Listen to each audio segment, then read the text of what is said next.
funny because I was nominated most likely to become Oprah in high school. And oh my god! I catch myself always, Super Soul Sundays, always right here on the Oprah, Nalie and I'm Show. like, how did they know?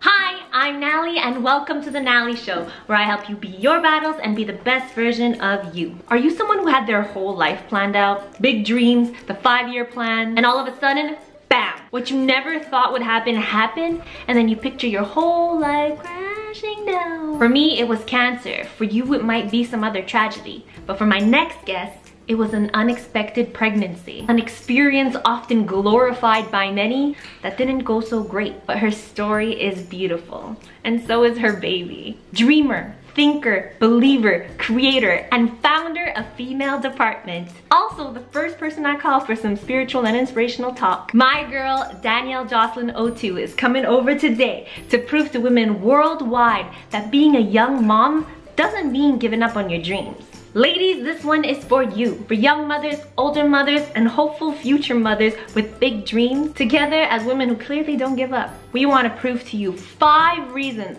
why women are meant to lead and breed. This girl's always chilling at my house, so this just feels like another hangout. So happy you could join us today. What do you want to drink? So I'm gonna have Patron coffee.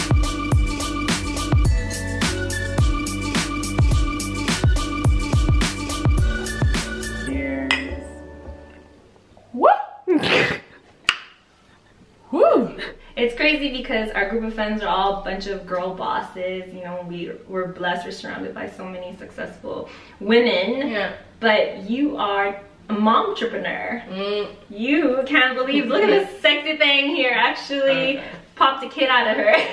Being a momtrepreneur, was that like your dream? Was that always a dream for you? I think it wasn't a conscious dream. I always knew that I never wanted the normal, so to speak, career path. I always kind of knew I wanted my kids fairly young. How young were you when you gave birth? I was 23, turning 24. You know, a lot of people glorify the pregnancy, but I think your experience wasn't that great, if I'm not mistaken. No. My experience was anything but great. It was petrifying because I was so young. It was very lonely because none of my friends could relate to what I was going through. And also, there's only so much that your man could relate to at that point. You know what I mean? Like, you expect a kid together, but the pregnancy is very much a female experience.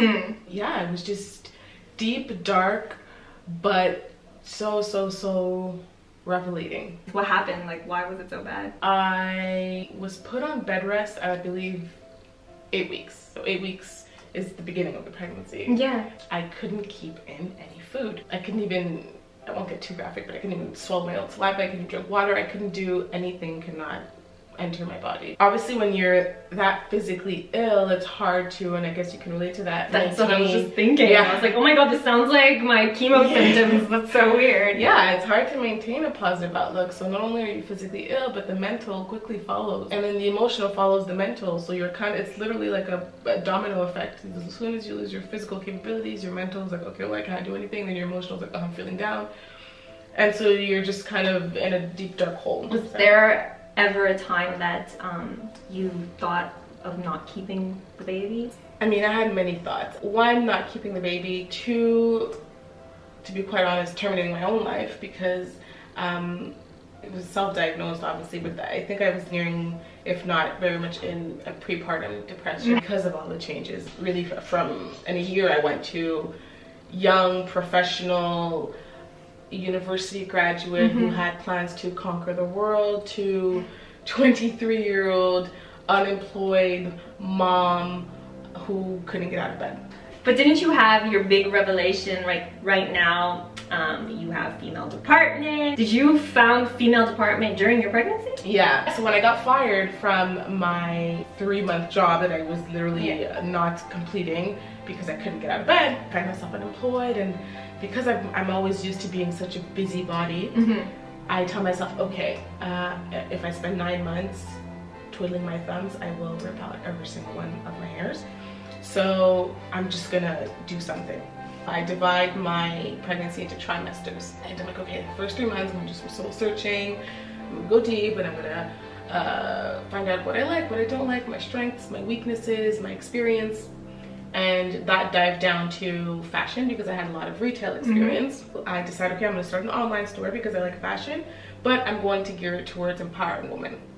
And in the next 3 months, I find out everything I need to know about suppliers. I literally spend my days. I remember, like, literally days. My mom used to be like, you need to get out of bed. The last 3 months, because I have no experience whatsoever in business, I do now. Yeah, I would have never guessed that before, that's for sure. I was like, okay, I guess I need to teach myself fundamentals of how this shit works. So I just absorbed everything, every single article I can find, every book I can find on Momtrepreneur.com about how to start your business, how to run your business, marketing, social media. I owe I don't like the term success. I owe where I am right now to social media entirely. 100%. And I gave birth, and I gave birth to female empowerment. She makes it seem like it's so easy. This girl basically taught herself business, searched for suppliers, all on her laptop in bed while she was pregnant and in pain. Let's not forget that. Not pain, just like nausea. Just like, yeah. I'm like amazed, but it's true. That's what I do now as I'm in pain editing these videos that you're watching. Yeah. So basically what we're trying to say is no excuses, right? Yeah. When like, you want need something. to, yeah. If you gotta do what you gotta do. Most people dream about this great life and the freedom of time and space and popularity and fame and all the good shit without understanding, one, and two, willing to go through the vulnerability that leads you there. Exactly. Because it takes a certain amount of physical, mental, emotional, financial vulnerability to get to the sunny side. And if you're not willing to go through it, it's probably not for you, one, which is really fine. Exactly, that's it, it's fine. That's really fine. But if you do dream of that life, then know that you have to go through the shitstorm. So is there anything you can do as a young mom now that you're like, oh? Probably the biggest thing, I guess, that you lose as a mother is time. It's time. Everything has to be calculated. You become selfless, like, almost, right? You become selfless. You don't have as much time ever, or you will never have as much time ever to commit yourself to you and your projects as you do as a single or, you know, non-mother. But at the same time, you've proven that my gosh, the number of things you have accomplished as a young mother, from brunch in the city, female department and what it stands for today, launching the new website that I will link right here for you guys to check out. Yeah, but that's not me alone. Even motherhood is not me alone. I owe a lot to my in-laws who pick up my son when I can't, and to his father who will pick him up when I can't, or come in, you know what I mean? Because I used to be one of those people who did everything on her own. Yeah, and I wanted to do everything. I didn't need help from anybody. And then motherhood forced me to learn how to accept help from people because I couldn't physically get up. I couldn't cook. I couldn't do anything. And now that I have such a busy life, I can't be present all the time for my son. And I need help from people. The people in my life right now play a huge critical part to my success, and I will never, ever, ever, ever, ever claim that I'm self-made. Yeah, I totally understand. Because that's not fair. I'm happy you're admitting that, because it's true. Even like in my journey as well, I would never be able to do what I'm doing. Everyone's like, whoa, the hustle, you're doing chemo and you have a YouTube show and you're doing these things consistently. And I'm like, well, that's because I'm allowed to edit on the couch while my boyfriend cooks for me and my mom takes care of me, and I have all this time on my hand to do this. And it's true, there's no such thing as being self-made. I want to prove to women out there, whether it's, you know, this again, it relates to everything. Anyone who has something that happened to them all of a sudden that was totally unexpected and that crashed their like 5-year plan, I want to prove to you that it's possible. You do an amazing job as a mother. How old is your kid now? He's 3. 3 years old. Yeah. Let's prove to women that, you know, we are meant to lead and breed. I love that. It's like your motto. You should get that tatted. Leading and breeding since 1990. No, were you even born yet? It was like 2004. So here are 5 reasons why women were meant to lead and breed by Danielle-Jocelyne Otou. You ready? Number 1, our bodies were made for this. If we have the ability to create, bear, and give life to a physical human being, there's absolutely nothing. Zero, nothing that we can't do. Amen. So true. We're made to be strong. Yeah, we're literally physically made for it. But I always say that I'm like scared to give birth. Like to me, it's like the most like miraculous thing in the world. It really boggles is. my mind. And it boggles your mind when you get out of it and you're like, I did this.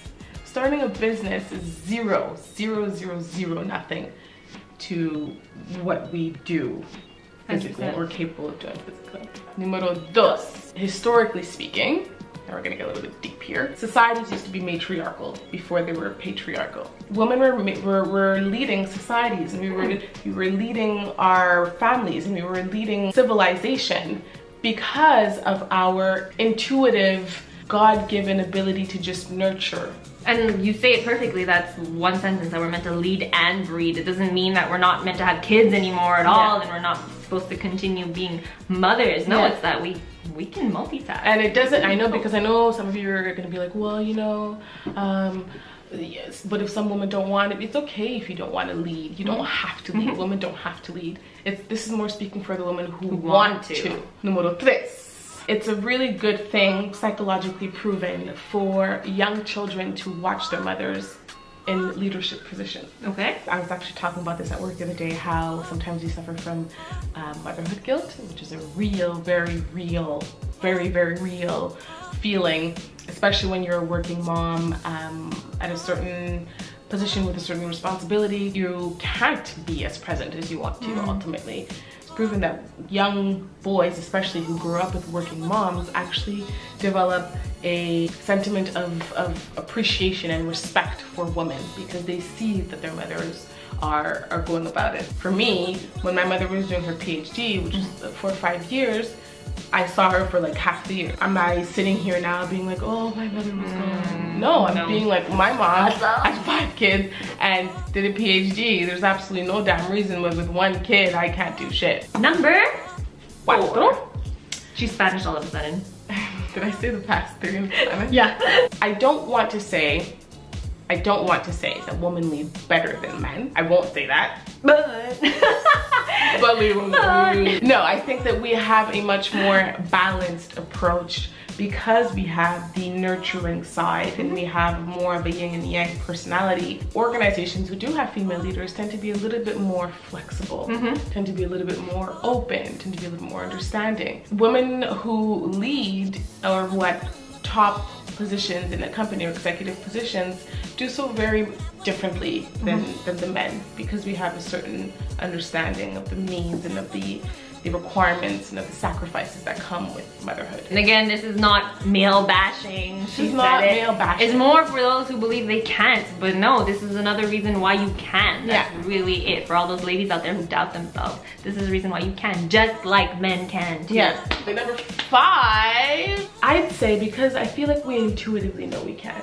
I feel like most women are like, I can do that. The minute you kind of feel that you can do something intuitively, it's probably because you can. So if you feel like you can thrive, if you feel like you can accomplish something, if you feel like you're called to doing something inherently and intrinsically, it's most likely, not even most likely, it's because 1, you could, and 2, you probably should. And if you don't have that intuition, then just watch Jocelyn, because if she can, Jopra. You can. What? Jopra? Jocelyn, aka Jopra, yes. Random question. Oh, let's talk about men a little. You're currently single, am I not mistaken? I am a single man. What do you call it? It's not a dating app. Not a dating app. Although if you do have I'm just kidding. So I'm curious, who's your dream man? Neo. So my dream man actually only exists in my mind. But you don't have like, you know, some famous ideal actor out there that makes you feel Like that whole profile? I have two actors that I see and I'm like, oh. Yeah, who's your man crush Monday? And it's Monday while people are watching this too. Yeah. Number one, Idris Elba. Google him, I want to see what he looks like. Idris Elba? I don't even know what that is. What's wrong with you? Oops, sorry. For me. Oh, the British boy. Look at all of this chocolate. Chocolate, she says. If you match this profile, please contact 514-66. Now, Second one is, crush. I'll show you guys before I show you Nalie. What? I see them laughing. Oh, hello. Yeah, Lance Frost is my second one. And I'm not closed to all races. I'm open. I'm open. This turned into like young motherhood entrepreneurship to like a dating hotline right Tinder. now. All right, if you're a mother, what is blocking you from achieving your dreams? Yeah. Let us know in the comment section below if you have any questions for Danny Jo. Hit her up beneath as well. Her information is also here. If you like this video, give it a thumbs up. If you want to check out my vlogs, they're over there. If you want to check out the last episode, it's down there. Don't forget to share and mostly subscribe. I release videos every Monday. Be patient, be kind to yourself. Be conscious, be open to life. Deep. Jopra. See you next week. Bye. Neo is in love with Jocelyn. He's trying to get with her. He's like, I'm not black, but